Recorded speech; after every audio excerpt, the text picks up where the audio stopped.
Este contenido es una producción de More God Foundation. Suscríbete, síguenos y encuéntranos en todas nuestras redes sociales. My dear brothers and sisters, Queridos hermanos y hermanas, cuando estuve viviendo en África, busqué el consejo del elder Wilford W. Anderson de los 70 sobre cómo ayudar a los santos que vivían en la pobreza. Entre las reflexiones extraordinarias que compartió conmigo se halla esta: cuanto más distancia hay entre el que da y el que recibe, mayor derecho cree tener el que recibe. Este principio sirve de base para el sistema de bienestar de la Iglesia. Cuando los miembros no pueden cubrir sus propias necesidades, primero acuden a sus familias. Luego, si fuera necesario, pueden acudir también a los líderes locales de la Iglesia en busca de ayuda con sus necesidades temporales. Los familiares y líderes locales de la Iglesia son los más allegados a los necesitados y con frecuencia han enfrentado circunstancias similares, conociendo así la mejor manera de ayudar. Debido a su proximidad a los que dan, quienes reciben ayuda según este modelo se sienten agradecidos y son menos propensos a sentirse con derecho a recibirla. El concepto de en cuanto a la distancia que hay entre el que da y el que recibe, mayor derecho cree tener el que recibe, tiene también unas profundas aplicaciones espirituales. Nuestro Padre Celestial y su Hijo Jesucristo son los dadores absolutos.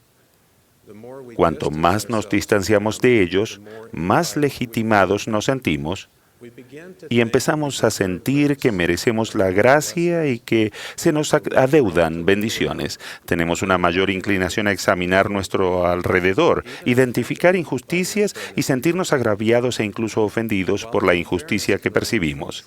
Si bien la injusticia puede ser y variar de lo trivial a lo desgarrador, cuando nos alejamos de Dios, hasta las desigualdades más pequeñas parecen ser enormes y consideramos que Dios tiene la obligación de arreglar esas cosas ya mismo. La diferencia en la distancia que nos separa del Padre Celestial y de Jesucristo queda ilustrada en el Libro de Mormón por el claro contraste que hay entre Nefi y sus hermanos mayores, Lamán y Lemuel.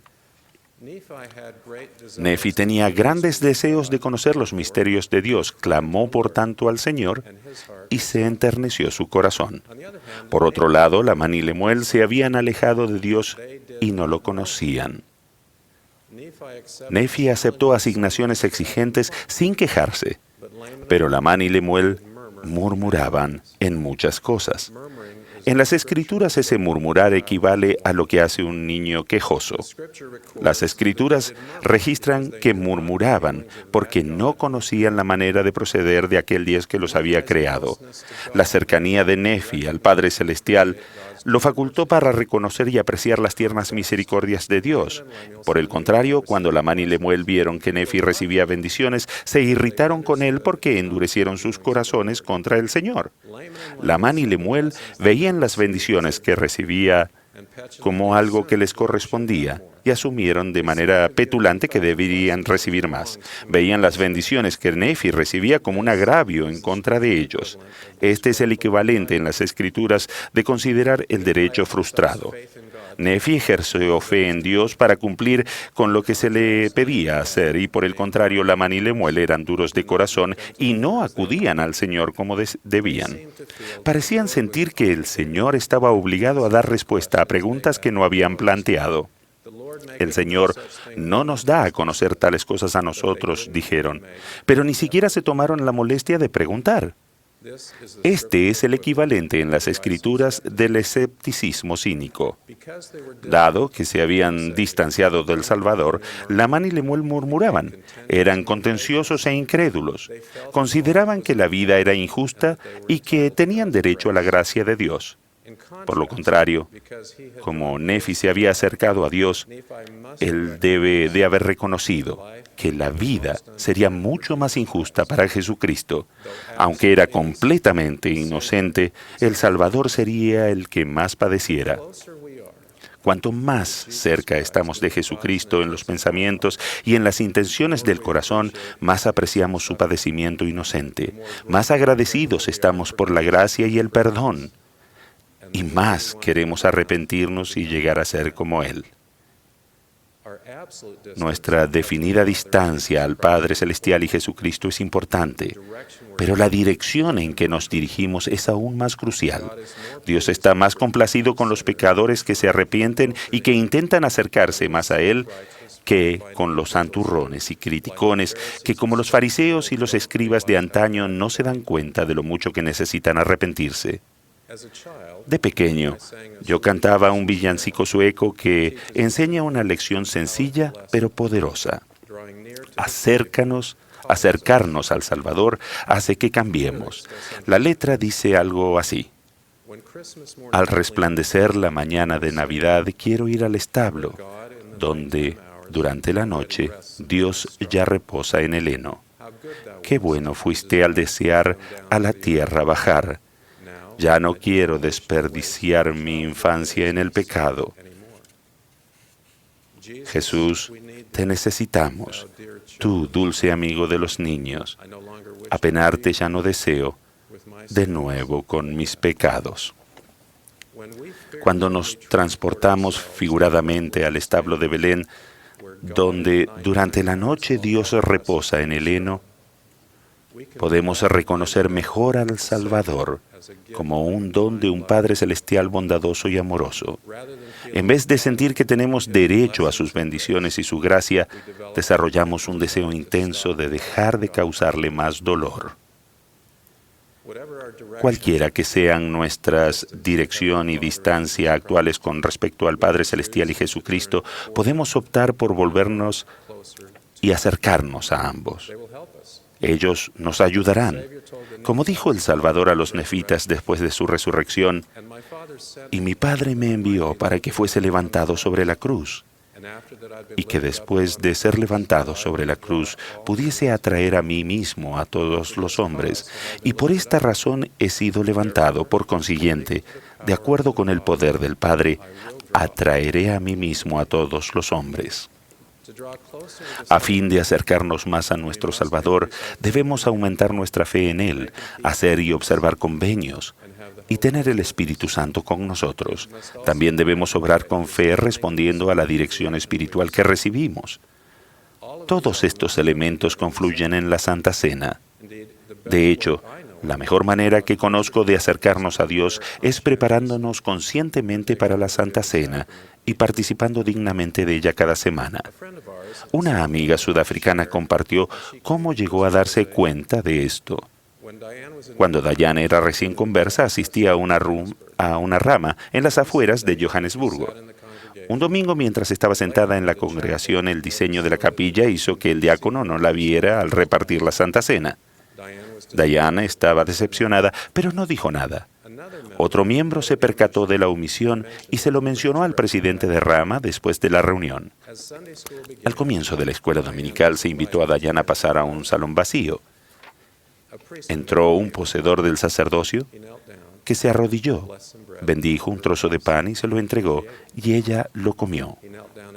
Él volvió a arrodillarse, bendijo un vasito de agua, se lo entregó, y ella lo bebió. Poco después, Diane tuvo dos pensamientos. Primero, el poseedor del sacerdocio lo hizo por mí. E inmediatamente, el Salvador lo hizo por mí. Diane sintió el amor del Padre Celestial. Darse cuenta de que el Salvador se sacrificó por ella le ayudó a sentirse cerca de Él y alimentó un gran deseo de preservar dicho sentimiento en su corazón, no solo el domingo, sino cada día. Se dio cuenta de que, aunque estaba sentada con una congregación para participar de la Santa Cena, los convenios que volvía a hacer cada domingo eran individuales. La Santa Cena ayudó a Diane y continúa ayudándola a sentir el poder del amor divino, a reconocer la mano del Señor en su vida y a acercarse más al Salvador. El Salvador indicó que la Santa Cena era indispensable para un cimiento espiritual. Y Él dijo, y os doy el mandamiento de que hagáis estas cosas.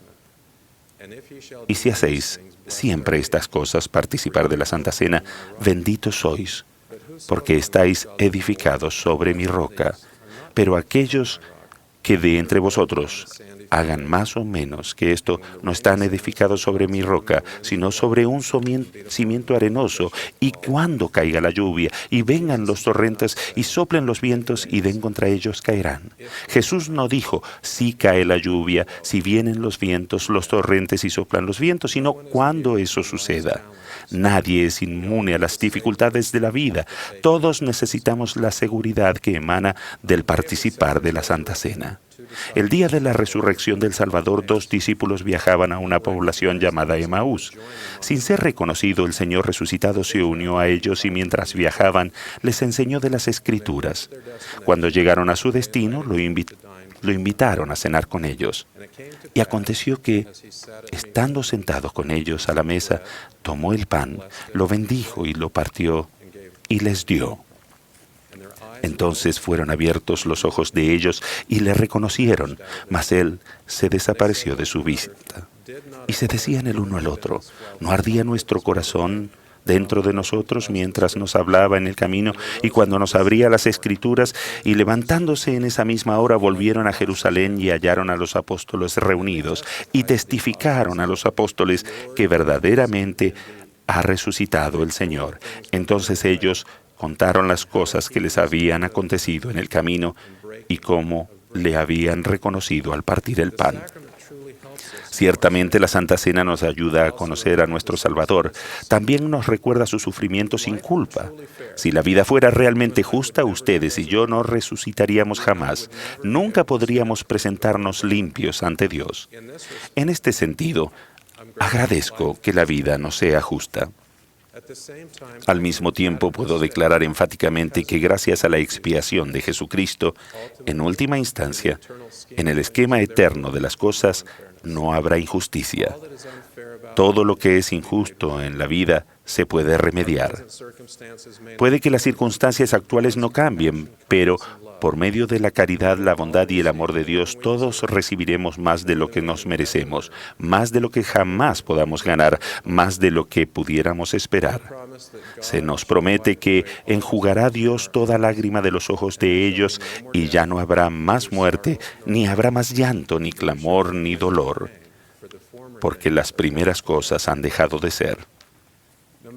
No importa en qué lugar se hallen en su relación con Dios, los invito a acercarse al Padre Celestial y a Jesucristo, los benefactores y dadores absolutos de todo lo que es bueno.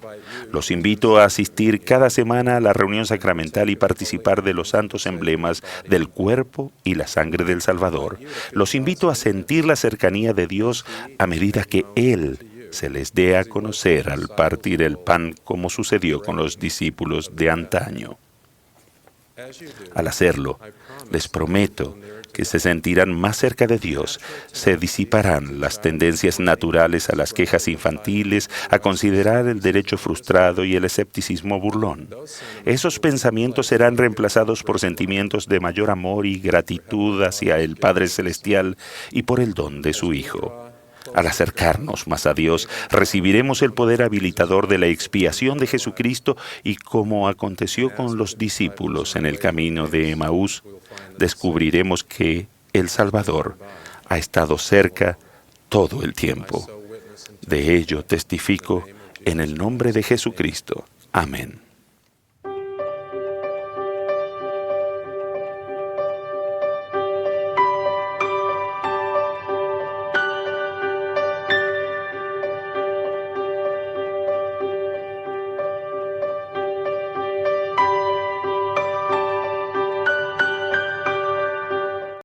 Este contenido es una producción de More God Foundation.